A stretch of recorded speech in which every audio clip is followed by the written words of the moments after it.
Hello friends, ఎలా ఉన్నారు? క్రింద పడిపోయినప్పుడు నువ్వు ఎక్కడ పడ్డావో చూడకు.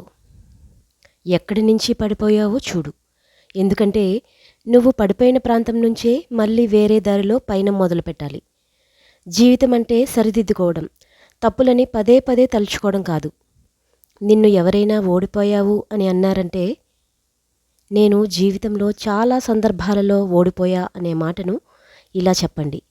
ఓడిపోవడం ఎలా అని విజయవంతంగా తెలుసుకున్నా అని చెప్పండి. మనిషి భూమిపైన తన ధనాన్ని లెక్కిస్తూ నిన్నటికి ఈ రోజుకి నా సంపద ఇంత పెరిగింది అని సంతోషిస్తాడట. కానీ పైనుండి దేవుడు నవ్వుతూ మనిషి ఆయుష్ లెక్కిస్తూ నిన్నటికి ఈ రోజుకి నీ ఆయుష్ ఇంత తగ్గింది అని సంతోషిస్తాడట. జీవితం ఒక అద్దం లాంటిది. అద్దాన్ని చూసి నవ్వితే అది మనల్ని చూసి నవ్వుతుంది. అద్దాన్ని చూసి ఏడిస్తే అది మనల్ని చూసి ఏడుస్తుంది. ఆ తేడా అద్దంలో లేదు, మనలో ఉంది. జీవితంలోని సమస్యలు కూడా అంతే. అందుకే వాటిని ధైర్యంగా ఎదుర్కొనేందుకు ప్రయత్నించండి. నేను చేయగలను అనే నమ్మకం నీకు కలిగినప్పుడే ఎలా చేయాలనే మార్గం ఖచ్చితంగా కనిపిస్తుంది. నీ బాధను అర్థం చేసుకోమని ఎవ్వరినీ అడగకండి. ఎందుకంటే వాళ్ళు అనుభవించే వరకు నువ్వు పడుతున్న బాధ వాళ్ళకు అర్థం కాదు. ఎక్కువగా ఎవరినీ నమ్మకు, మోసపోతావు. ఎవరికోసమో ఆలోచించుకు, వాళ్ళు అలసైపోతావు. ఎవ్వరికి ఎక్కువ విలువ ఇవ్వకు, గౌరవాన్ని కోల్పోతావు. ఎవరినీ ప్రశ్నించకు, వాళ్లకు శత్రువవుతావు. ముందుగా నా వాళ్ళు అని ఆలోచించుకోవడం తగ్గించు. ఎవరి నుంచి ఏమీ ఆశించకు. ఎదుటివారి ఆలోచనలను గౌరవించకపోయినా పర్వాలేదు, కానీ అపహాస్యం మాత్రం చేయకండి. ప్రతి ఒక్కరిలో ఏదో ఒక గొప్పతనం ఉంటుంది. మనకు దాన్ని గుర్తించే గుణం ఉండాలి. ఆనందం, నమ్మకం అనేవి అమ్మకానికి దొరకవు. ఆనందం మనుషులతో పంచుకోవాలి, నమ్మకం మనస్సుతో పంచుకోవాలి. సైనికుడు ఎప్పుడూ యుద్ధభూమి నుండి పారిపోడు. యుద్ధం చేస్తూనే వీరమరణం పొందుతాడు. అలాగే మీ జీవితాల్లోని సమస్యలు చూసి పారిపోకుండా వాటి పరిష్కారానికై పోరాడండి. మన జీవితంలో ఎన్ని బంధాలు ఉన్నా సరే, మన ఇష్టాలను, కష్టాలను పంచుకోవటానికి భగవంతుడు మనకంటూ ఒకరిని మన జీవితంలోకి పంపిస్తాడు. నీటిలో ఏడ్చే చేప కన్నీరు ఎవరికీ తెలియదు. అలాగే కొందరు మనసులో పడే ఆవేదన, కన్నీరు కూడా ఎవ్వరికీ తెలియదు. ఒంటరిగా ముందుకు నడవడం నేర్చుకో. నీతో మొదలుపెట్టిన వాళ్ళు నీతో సమానంగా చివరిదాకా రాకపోవచ్చు. ఒకరి అదృష్టాన్ని ఎక్కువ చేసి చూడొద్దు, ఇంకొకరి దురదృష్టాన్ని తక్కువ చేసి చూడొద్దు. ఎందుకంటే ఎవరి తలరాత ఎప్పుడు ఎలా మారుతుందో చెప్పలేం. ఎడారిలో ఎంత తవ్వినా నీళ్లు దొరకవు. హృదయం లేని వాడి దగ్గర ఎంత ఏడ్చినా ప్రేమ దొరకదు. సరైన గాయం తగిలితే కానీ జీవితానికి సరిపడా జ్ఞానోదయం అవ్వదు. కట్టుకున్న పెళ్ళానికి గౌరవం ఇచ్చే మొగుడు, కరెన్సీ నోటికి రెస్పెక్ట్ ఇచ్చే మగాడు జీవితంలో ఓడిపోవడం చాలా అరుదు. బాధలు బలంగా వస్తున్నాయంటే నీ బతుకు మారబోతుంది, నీ భవిష్యత్తు బాగుండబోతుంది అని అర్థం. అదంతా చూడాలంటే అడుగడుగు తట్టుకుని నిలబడాల్సిందే. కంటి నిండా నిద్ర, ఒంటి నిండా ఆరోగ్యం, మనసు నిండా సంతోషం.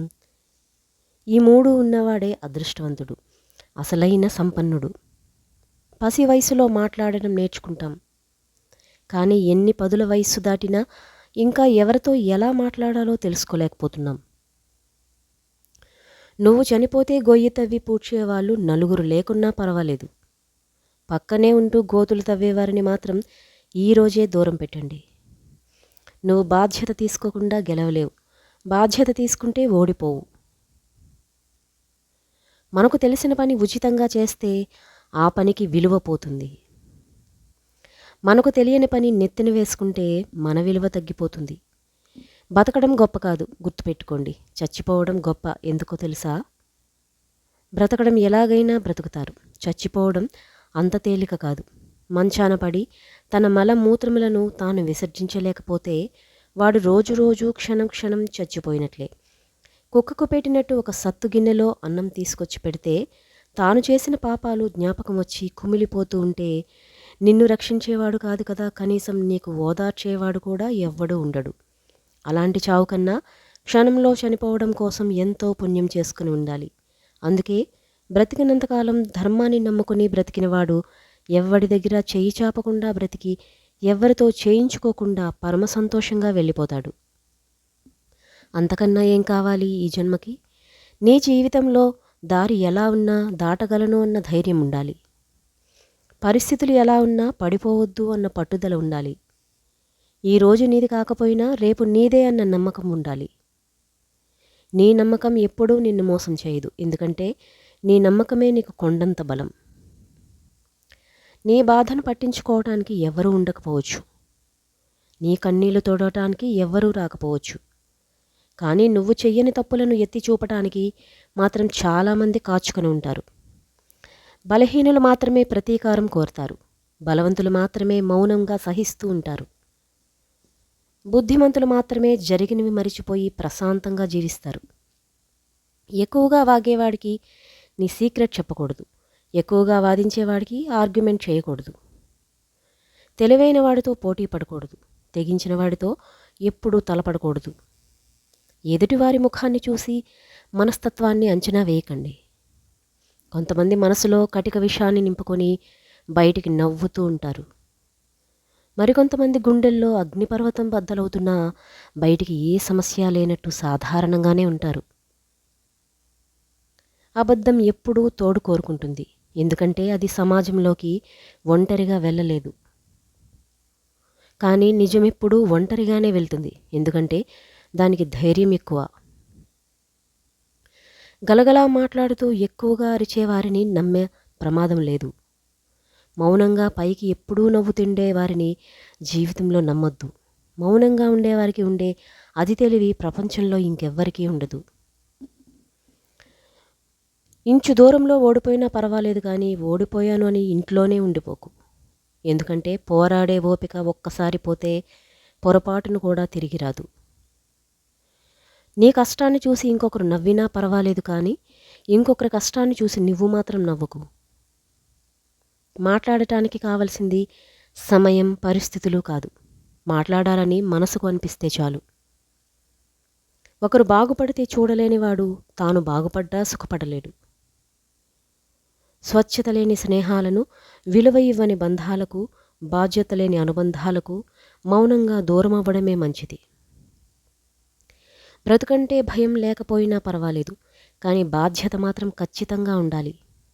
బాధ్యత లేకపోతే మాత్రం నీకు, నీ కుటుంబానికే కాదు దేశానికే నువ్వు ప్రమాదం. అమ్మ నాన్న ఉంటే బంధం తెలుస్తుంది. అమ్మ లేకపోతే బాధ తెలుస్తుంది. నాన్న లేకపోతే బాధ్యత తెలుస్తుంది. ఇద్దరూ లేని రోజు నీకు బతుకంటే ఏంటో తెలుస్తుంది. నీళ్లు లేని బావి దగ్గర బిందెలు పట్టుకొని ఎవ్వరూ రారు. అలాగే ప్రేమ లేని మనుషుల దగ్గరికి బంధాలను పట్టుకొని ఎవరూ రారు. ఈ ప్రపంచంలో నీ మగవాడి కంటే ఎన్నే రొట్లు తెలివైనది స్త్రీ. ఒక మగాడితో మాట్లాడుతూ ఉన్న సమయంలో అయినా, లేదా ఆ మగాడిని తాను గమనిస్తూ ఉన్న సమయంలో అయినా, వాడు చూసే చూపులను బట్టి ఆ చూపులకు అర్థం ఏంటి, వాడు తన నుంచి ఏమి ఆశిస్తున్నాడో తెలుసుకోగలదు. అందరి దగ్గర సహాయం కోసం చేతులు చాచడం, జీవితంలో వచ్చే మార్పులకు భయపడటం, గతం మిగిల్చిన చేదు జ్ఞాపకాలతో జీవించడం, మనలను మనమే తక్కువ చేసి చూసుకోవడం, చిన్న విషయానికి కూడా అతిగా ఆలోచించడం, ఈ 5 విషయాలు వదిలేస్తే నువ్వు జీవితంలో బాగుపడతావు. బాధలో ఉన్నప్పుడే దేవుడు ఇంకొంచెం ఎక్కువ బాధని బోనస్గా ఇస్తాడు.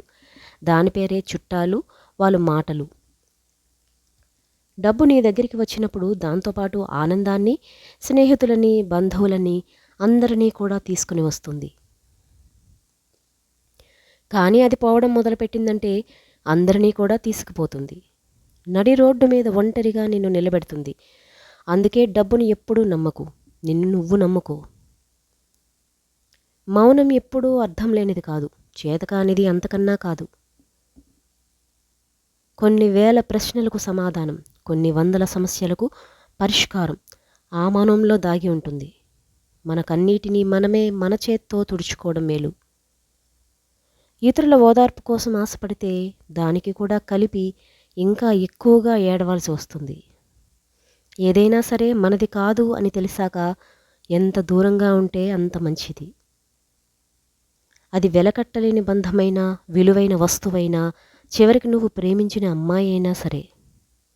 ఒకరు మన కోసం తగ్గారు అంటే మన కోసం తగ్గారు అని సంతోషించాలి. అంతేగాని తగ్గారు కదా అని మరీ చులకనగా చూడకూడదు. తగ్గించి ఎవరి కోసమో ఒక్కసారి ఆలోచించాలి.